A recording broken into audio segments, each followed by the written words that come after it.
वालेकुम स्टूडेंट्स, क्या हाल है। Welcome to my channel home tutor by Junaira. उम्मीद आप लोग खैरियत से होगे, घर में होगे, सेफ़ होगे। चैप्टर हमारे पास 3 है, ग्रुप 3 एंड ग्रुप 4 है। इसका टॉपिक हम ले रहे हैं वो है जी बोरिक एसिड्स। तो बोरिक एसिड्स की हम बात करेंगे। बोरिक एसिड के कंटेंट्स देख लेते हैं जो हमने आज कवर करने हैं। एक है बोरिक एसिड। बोरिक एसिड्स कौन कौन से हैं।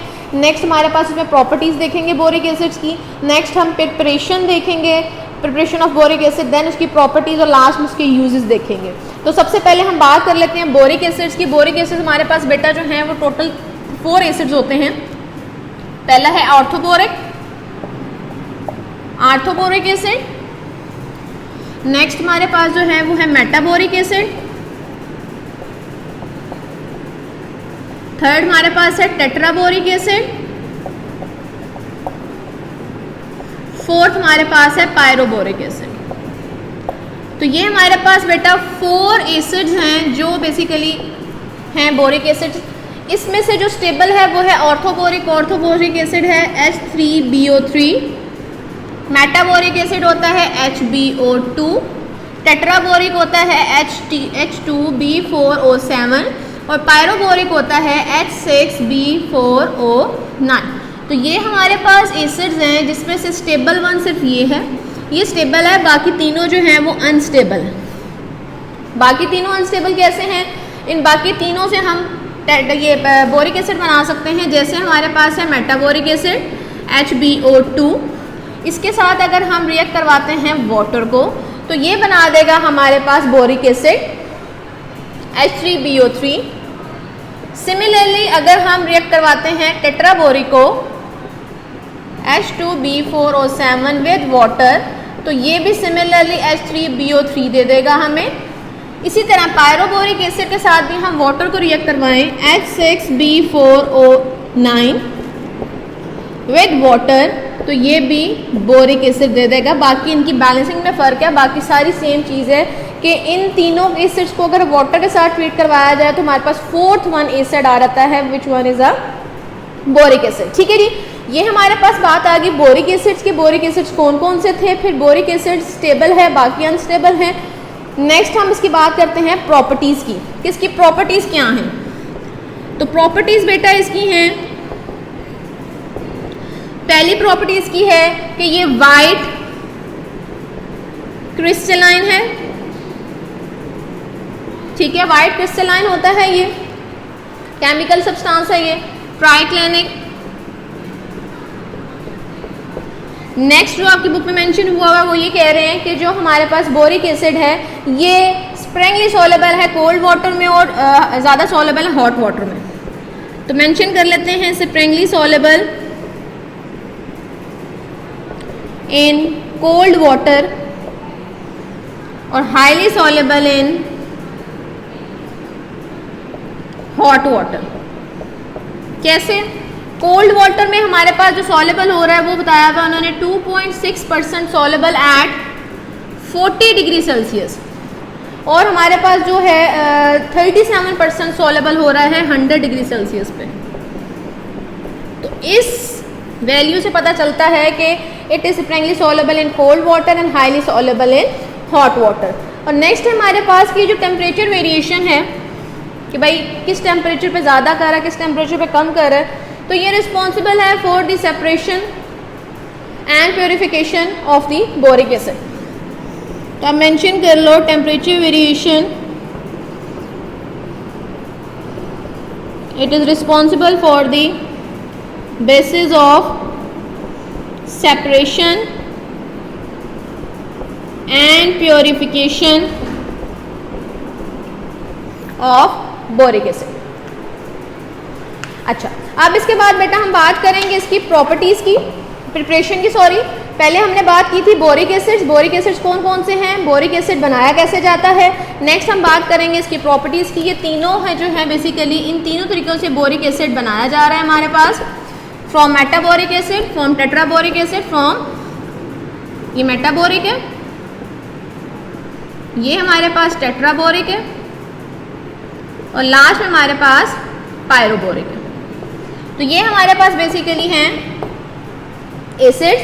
जो अनस्टेबल हैं, जिनसे हम बोरिक एसिड बना सकते हैं। नेक्स्ट हमने इसकी प्रॉपर्टीज़ देख ली कि वाइट क्रिस्टलाइन है, ट्राइक्लिनिक है, then sparingly soluble in cold water and highly soluble in hot water, values हमने देख ली।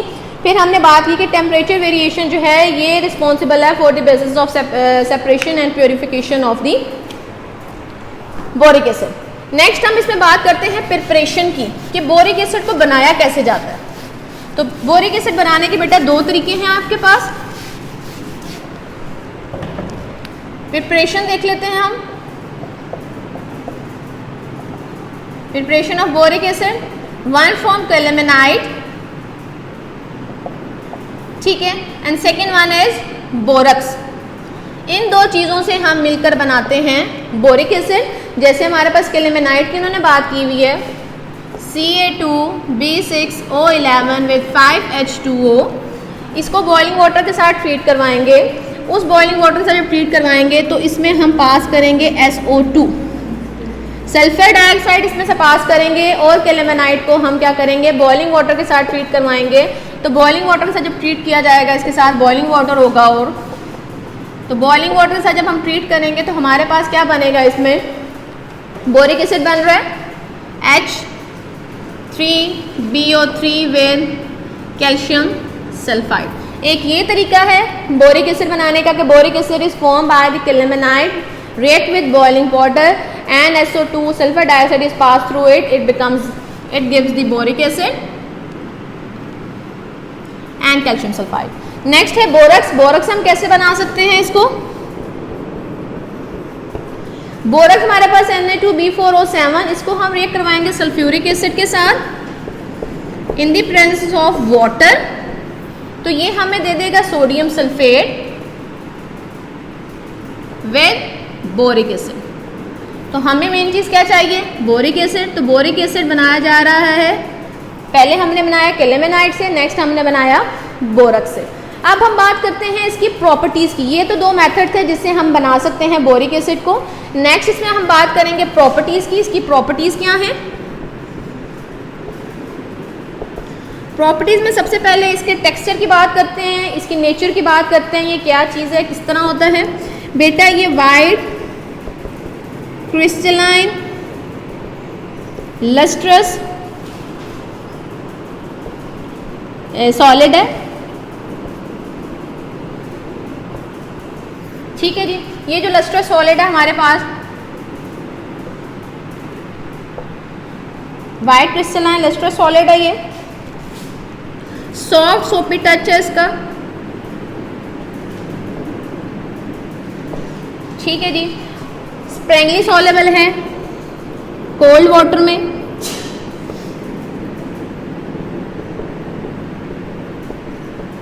And highly soluble in hot water. ये जो पीछे वाले हमने बोरिक एसिड में भी पढ़ी है, तो प्रॉपर्टी सेम वही है। नेक्स्ट हम इसमें बात करते हैं, ये वॉलेटाइल होता है स्टीम पे। वॉलेटाइल बेटा मतलब ये होता है वो एलिमेंट्स, वो कंपाउंड जिनका मेल्टिंग और बॉइलिंग पॉइंट लो होता है। तो वॉलेटाइल है एट स्टीम, तो जल्दी से ये जो है वो बॉयल होना शुरू हो जाएगा। थर्ड वन अगर हम इसकी बात करेंगे तो थर्ड वन ये है कि अगर हम बोरिक एसिड को ट्रीट करवाएं, बोरिक एसिड को ट्रीट करवाएं इथाइल अल्कोहल के साथ C2H5OH, तो ये बेटा हमें बना देगा इथाइल ब्यूरेट।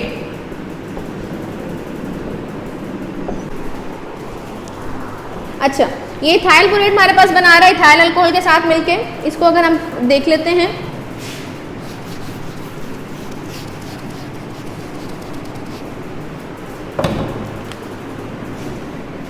बोरिक एसिड है, तीसरी प्रॉपर्टी है H3BO3 with C2H5OH that is ethyl alcohol. इसके साथ ही मैं लिखा इथाइल ब्यूरेट बना देगा विद वाटर मॉलिक्यूल, ठीक हो गया जी। नेक्स्ट इसमें हम बात करेंगे कि टेम्परेचर पे बोरिक एसिड का क्या इफेक्ट होता है, वो हम देख लेते हैं। तो H3BO3 को जब हम हीट करेंगे तो हीट करने से ये पहले टूटेगा मेटाबोरिक एसिड में, जैसे हमने पहले बनाया था इसको HbO2 विद वाटर। इसी को फर्दर जब हम हीट करेंगे तो ये टूट जाएगा टेट्राबोरिक में विद वाटर मॉलिक्यूल। इसी को फर्दर अब हीट करेंगे तो ये बोरिक एनहाइड्राइड में टूटेगा। तो ये बेसिकली टेम्परेचर का इफेक्ट है बोरिक एसिड पे। ये हमारे पास टेट्राबोरिक था, ये हमारे पास मेटाबोरिक था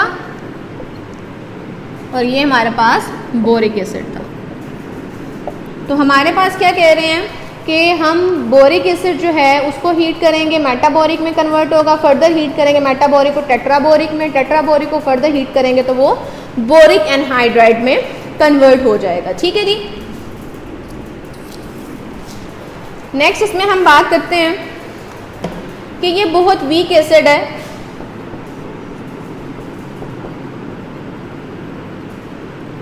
and ionizes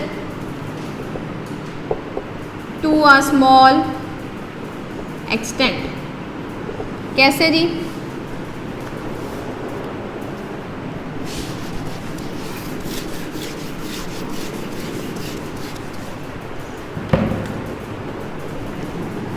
H3BO3 boric acid with water, it gives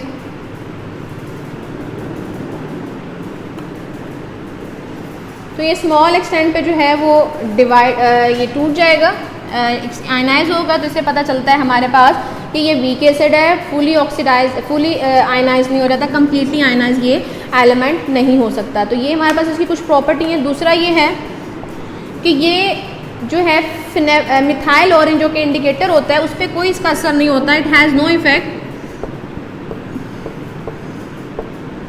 on methyl orange. Methyl orange का कोई इफेक्ट नहीं होता, but it changes litmus paper, turn blue litmus paper red, but it turns blue litmus paper red. तो ये red में उसको convert कर देता है और ये प्रॉपर्टीज़ होती हैं एसिड की। एसिड चाहे वीक होगा, स्ट्रॉन्ग होगा, वो क्या करता है, वो ब्लू लिटमस पेपर को रेड में कन्वर्ट कर देता है। ठीक है जी। फिर इसकी एक प्रॉपर्टी है कि ये इजीली जो है वो टाइट्रेट नहीं होता, इट इज़ नॉट टाइट्रेटेड। अब ये एसिड है तो टाइट्रेशन ऐसा फिनोमेना होता है जिसमें हम लेते हैं एसिड और बेस को। ठीक है जी। एसिड और बेस को लेंगे, उसको टाइट्रेट करेंगे हम, एक को ब्यूरेट में ले लेते हैं, एक को जो है हम बीकर में ले लेते हैं। तो इसमें हमने ये खुद एसिड है तो इसमें हम बात करेंगे बेस को ही, तो टाइट्रेट नहीं होता, it is not titrated with alkalis directly. तो इसको जो है वो टाइट्रेट करने के लिए हम इसके अंदर ऐड करते हैं ग्लिसरॉल। ग्लिसरॉल जब ऐड कर लेते हैं तो फिर इजीली ये टाइट्रेट होता है एल्कली के साथ, और इसके अंदर हम जो है फिर ऐड करते हैं फिनेफ्थिलीन ऐसा indicator. Glycerol is added for titration with alkali. ठीक हो गया। And phenolphthalein is used as indicator. तो इसको इंडिकेटर के तौर पे हम फिर यूज़ कर लेते हैं फिनेफ्थिलीन। फिर इसकी बात है, अगर इसको हम एसिड है तो इसको रिएक्ट करवाएं हम सोडियम हाइड्रोक्साइड के साथ, तो सोडियम हाइड्रोक्साइड के साथ ये रिएक्ट करेगा, ये बना देगा हमारे पास बोरक्स एंड वाटर। ठीक है जी।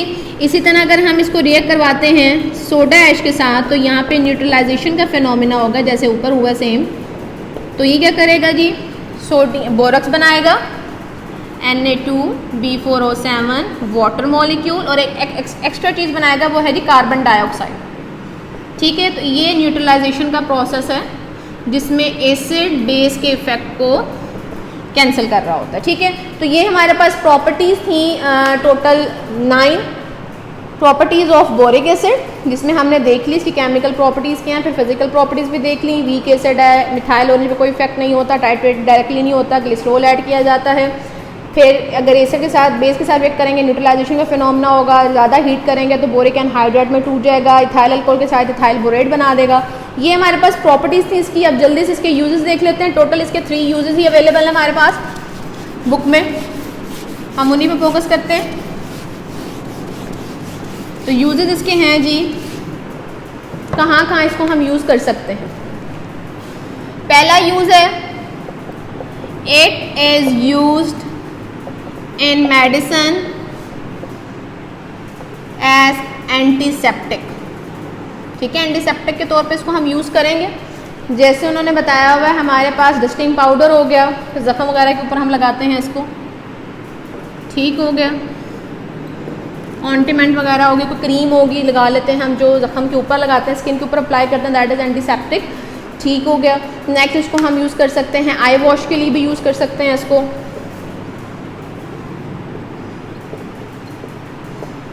नेक्स्ट उसकी बात है, it is used in making burette glass. इसको बुरेड के ग्लास में बनाने में यूज़ किया जा सकता है, जो ज़्यादा फिजिबल है, और सिलिकेट ग्लेजेस बनाने में। और इसकी जो मेन इंपॉर्टेंट चीज़ है, इसका हाई कोफिशिएंट ऑफ एक्सपेंशन है।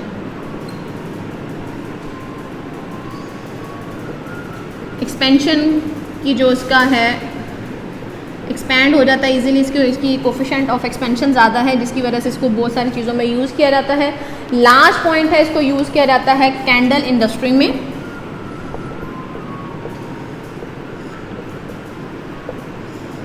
बेसिकली किस चीज़ है, किसके लिए, स्टिफनिंग ऑफ विक।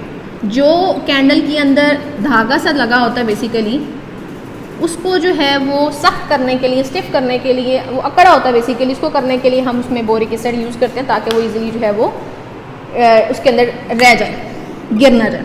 तो ये हमारे पास इसके यूजेस है बोरिक एसिड्स के, ये कंटेंट्स हैं जिसके अंदर हमने बोरिक एसिड देखा क्या होता है, फिर उसकी प्रॉपर्टीज़ देखी, फिर प्रिपरेशन देखी, देन हमने उसकी हैं फर्दर उसकी जो प्रॉपर्टीज़ बन रही थी वो देखी हमने, बोरिक एसिड की मेन प्रॉपर्टीज़ वो थोड़ी सी बताई हुई थी। नेक्स्ट उसके हमने यूजेस देखे कि कौन कौन से यूजेस हैं। तो 3 हमारे पास यूजेस से, पहले हमने प्रॉपर्टीज़ डिटेल में पढ़ी, फिर प्रिपरेशन के 2 मेथड पढ़े, प्रॉपर्टीज़ और फिजिकल प्रॉपर्टीज़ उसकी थी, और बोरिक एसिड खुद क्या है, कैसे बनता है, ये सब चीज़ें हमने देखी। तो ये था हमारा आज का लेक्चर।